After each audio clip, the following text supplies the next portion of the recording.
ఓం నమస్తే. హరే కృష్ణ. హిందూ ధర్మ సందేహాల గురించి ఈరోజు మనం మాట్లాడుకుందాం. దేవాలయాల్లో ప్రదక్షిణ చాలా మంది చేస్తూ ఉంటారు. ప్రదక్షిణ అనే మూల పదానికి అర్థం ఏమిటి ఈరోజు మనం తెలుసుకుందాం. అలాగే చాలామంది ప్రదక్షిణ చేస్తున్నప్పుడు ఫోన్ మాట్లాడుతూ ఉంటారు. అలా మాట్లాడడం తప్పు. అలా చేయకూడదు. అది ప్రదక్షిణలోకి రాదు. మనం ఏదో సమయాన్ని వృధా చేసినట్టే అవుతుంది. అలాగే ప్రదక్షిణ చేస్తున్నప్పుడు ఇతరులను తిట్టుకుంటూ, నెట్టుకుంటూ, ఇష్టం వచ్చినట్టు స్పీడ్గా ఏదో పరుగుల పందానికి వచ్చినట్టు ప్రదక్షిణలు పూర్తి చేసుకొని వెళ్ళిపోతూ ఉంటారు. అలా చేయడం కూడా తప్పే. దేవాలయం అనేది శాంతికి, అలాగే ధర్మానికి, అలాగే అక్కడ ప్రాణం ఉంటుంది. దేవాలయంలో విగ్రహానికి ప్రాణ ప్రతిష్టాపన చేసి ఉంటాము. దేవాలయానికి అక్కడ ఉన్న విగ్రహమూర్తికి ప్రాణం ఉంటుంది. దేవుళ్ళు అక్కడ కొలువై ఉంటారు. కాబట్టి మనం వారికి ఆటంకం కలిగించే పనులు కానీ, లేకపోతే వారికి మనం ఇబ్బంది పెట్టే పనులు కానీ దేవాలయాల్లో ఎప్పుడూ చేయకూడదు. వారు అక్కడ ఉంటారు. మనం చేస్తున్న ప్రదక్షిణల్ని చూస్తూ ఉంటారు. మనం చేసే ప్రదక్షిణకి ప్రదక్షిణ అనే శబ్దానికి అర్థం తెలియక ఇలా చేస్తూ ఉంటాం. ప్రదక్షిణ అలా చేయడం తప్పు. దానివల్ల హాని కానీ లాభం ఏమీ లేదు. మరి ఇప్పుడు ప్రదక్షిణ చేసేటప్పుడు ఎలాంటి నియమాలని పాటించాలి అంటే, ప్రదక్షిణ చేసేటప్పుడు ఖచ్చితంగా ఆ రోజు తల స్నానం చేసి ఉండాలి. అలాగే సాంప్రదాయబద్ధమైన దుస్తులను ధరించి రావాలి. అలాగే మీరు ప్రదక్షిణ చేసేటప్పుడు మీ దగ్గర మొబైల్ ఫోన్ ఉంటే సైలెంట్లో పెట్టుకోవాలి.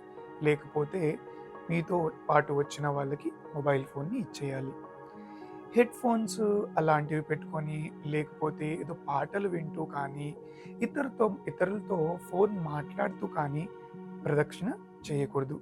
ప్రదక్షిణ చాలా నిదానంగా, ప్రశాంతంగా దేవుడి నామాన్ని జపిస్తూ, అమ్మవారి దేవాలయం అయితే అమ్మవారికి సంబంధించిన మంత్రాలు కానీ, నామజపం కానీ, అలాగే స్వామివారికి సంబంధించిందైతే స్వామివారి మంత్రం కానీ, నామజపాన్ని కానీ చేస్తూ ప్రదక్షిణను మొదలుపెట్టాలి.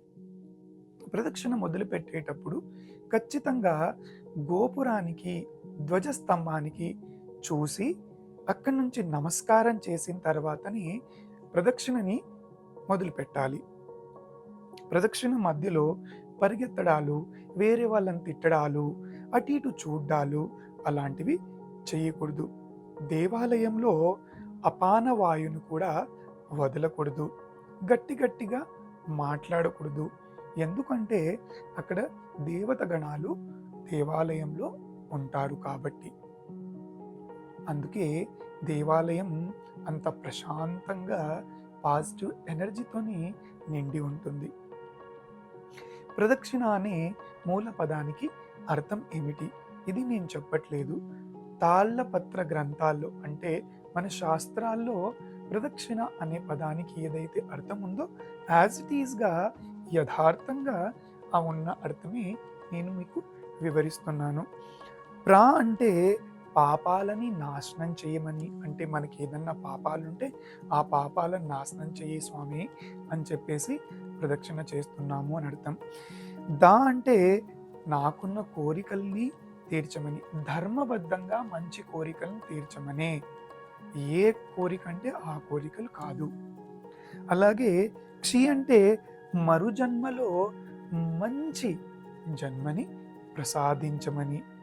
నా అంటే అజ్ఞానమును పారద్రోలి ఆత్మజ్ఞానం వైపు నడిపించమని కోరుకోవడమే ప్రదక్షిణ అనే మూల పదానికి అర్థం.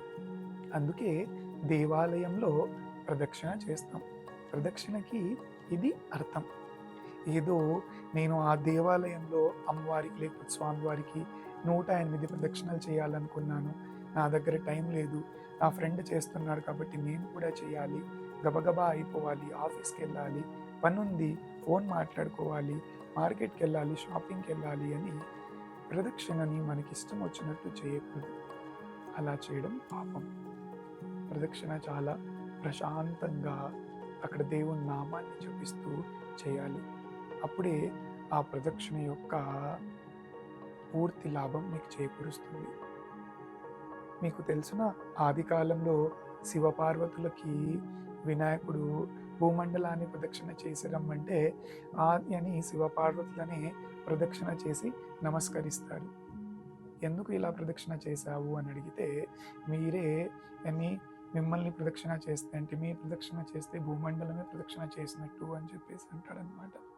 అంటే దేవాలయంలో దేవత గణాల ప్రదక్షిణ, అలాగే తల్లిదండ్రుల ప్రదక్షిణ భూమండలాన్ని ప్రదక్షిణ చేసినట్టు అని మన ధర్మ గ్రంథాలు, ధర్మశాస్త్రాలు వివరిస్తున్నాయి. సో ప్రదక్షిణకి అంత మహిమ ఉంది.